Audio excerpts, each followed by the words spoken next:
Hello. હા, સુરેન્દ્રભાઈ બોલો છો? હા મેં રાજપીપળા આયુબ કુરેશી બોલું, પત્રકાર. હા હા બોલો કુરેશી સાહેબ. હા, પેલું કંઈક રાજીનામું તમારું આવ્યું છે ફરતા ફરતા, શું હા ભાજપમાંથી રાજીનામું આપ્યું છે? હા આપી દીધું છે. જિલ્લા સંગઠન મંત્રી તરીકે હું સેવા કરતો હતો, પણ રાજીનામું આપી દીધું છે. શું કારણ, એનું કારણ શું છે? કારણ મેં જાવલી જિલ્લા પંચાયતમાં દાવેદારી નોંધાવેલી. હા. મને ટિકિટ નહીં મળી અને ટિકિટમાં અમે બે જણા દાવેદારમાં હતા. એમાં મારું પ્રદેશ કક્ષાએ મારું નામ બી નહીં મોકલાવ્યું, નામની ચર્ચા બી નહીં થઈ.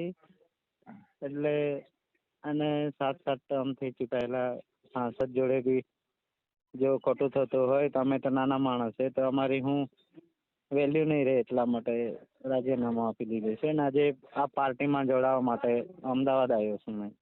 અચ્છા, એટલે તમારું રાજીનામું સ્વીકાર્યું ખરું? જિલ્લા પ્રમુખ એવું કંઈ ખબર છે તમને? ના નથી, મેં મોકલાવી દીધું છે.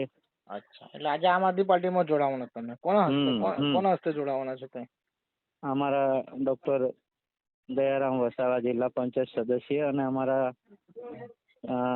તાલુકાના પ્રમુખ અજયભાઈ વસાવાના સાનિધ્યમાં રહીને જોડાઈએ છીએ.